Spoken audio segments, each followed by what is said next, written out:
Staying on the European scene, a native of Spain and standout Drury cross-country runner Jaime Villa Zapatero is now an All-American. Jaime earned the honor after finishing 20th at the D2 cross-country national championships. In order to become an All-American, one has to finish in the top 30 at the national meets, and I know you just ran the turkey trot, so... Maybe Drury will have 2 All-Americans next year.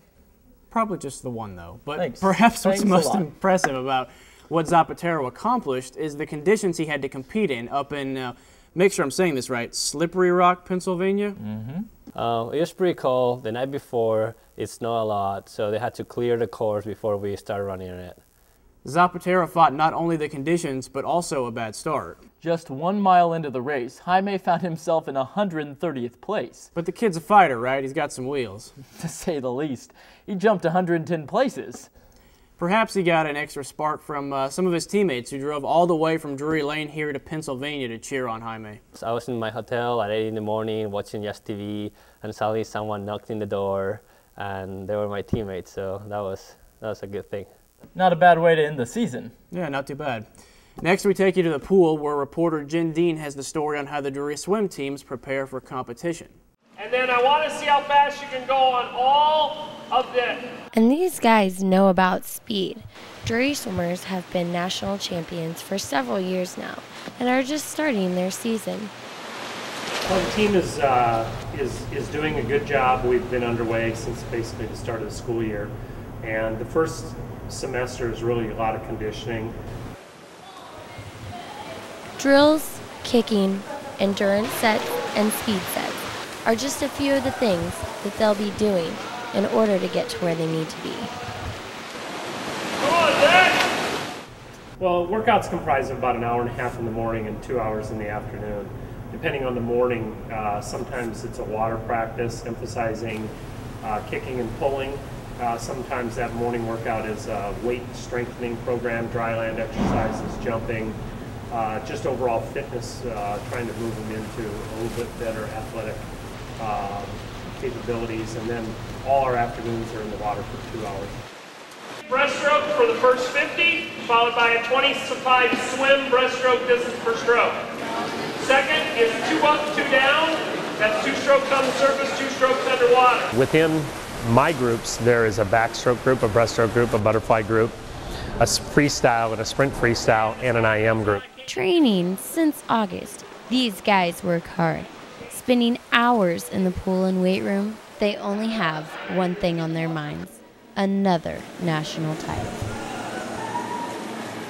Drury is already making a splash towards a national title at the University of Missouri Invite. The women placed 3rd overall in the meet behind Mizzou in Iowa.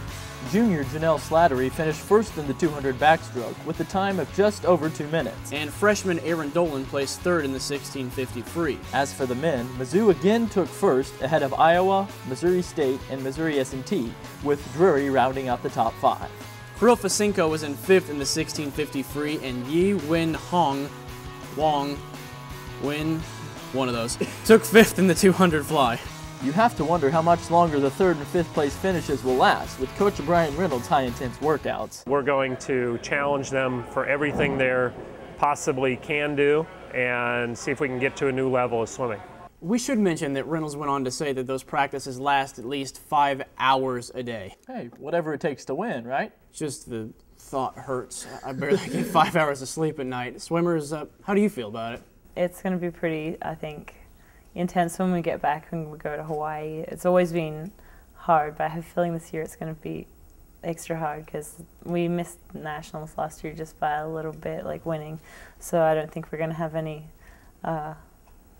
opportunities to miss it again. Miss Slattery was recently named D2 National Swimmer of the Week by collegeswimming.com. Both teams will be adding some new talent next season already through the NCAA's early signing period, and you may even recognize some of them. The women have signed Springfield-Glendale High School standout Deanna Sorensen.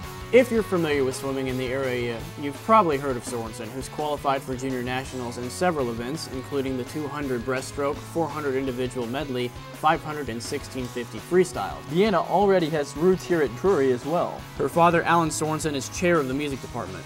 The men also added Alex Bartow from Stillwater, Oklahoma, as well as Matt Maurer of local Kickapoo High School, who turned down several Division I offers to join Drury's prestigious program. Like Sorensen, Maurer is also a Junior Nationals qualifier in several events like the 100 fly, 100 backstroke, and 100 freestyle. He is expected to contribute immediately upon arrival. Bartow excels in both butterfly and freestyle events, including the 200 and 500 free. Coming up after the break. Disaster strikes in Hawaii as the men's basketball season continues. While the Lady Panthers have their own fight to stay on the national radar. Both basketball teams have already added some top local talent. Find out who. And we take a peek into the spring with baseball and softball. It's all new. You're watching DU Sports on Channel 83.